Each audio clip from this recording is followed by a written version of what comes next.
एक बार गौतम बुद्ध से उनके शिष्य ने पूछा, गुरुजी कृपया हमें बताइए कि कर्म क्या है।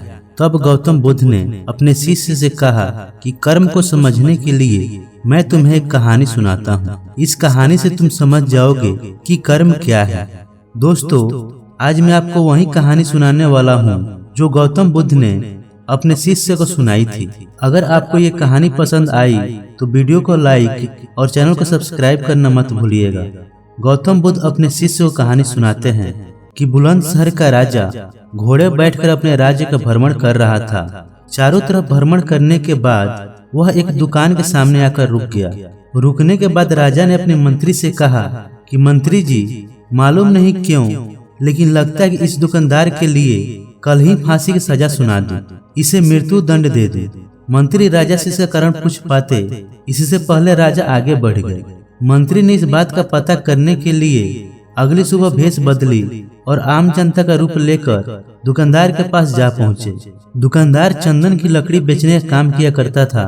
मंत्री ने दुकानदार से पूछा कि उसका काम कैसा चल रहा है। तब दुकानदार ने बताया कि उसका बहुत बुरा हाल है। लोग उसके दुकान पर आते हैं, चंदन को सूंघकर उसकी प्रशंसा करते हैं, लेकिन खरीदता कोई नहीं। मैं सिर्फ इसी इंतजार में बैठा हूँ कि कब हमारे राज्य के राजा का मृत्यु हो और उनके अंत्येष्टि में मुझसे बहुत सारे चंदन की लकड़ी खरीदी जाएगी और शायद वहां से मेरे व्यापार में बढ़ोतरी होनी शुरू हो जाए। मंत्री को सारी बात समझ आ गई कि यही वह नकारात्मक विचार हैं जिसने राजा के मन को भी नकारात्मक किया। वह मंत्री बहुत बुद्धिमान था।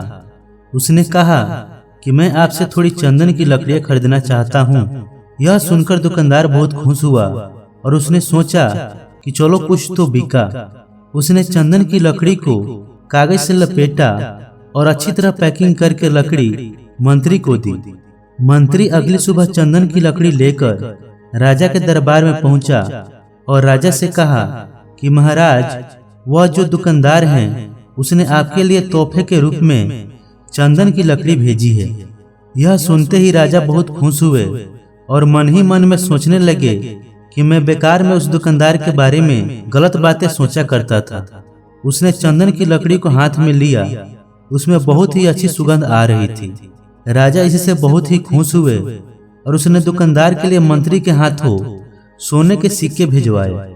उसी आम जनता का रूप लेकर मंत्री अगले दिन सोने के सिक्के के साथ दुकानदार के पास जा पहुंचा। दुकानदार बहुत खुश हुआ और उसने सोचा कि मैं राजा के लिए कितनी गलत बातें सोचा करता था।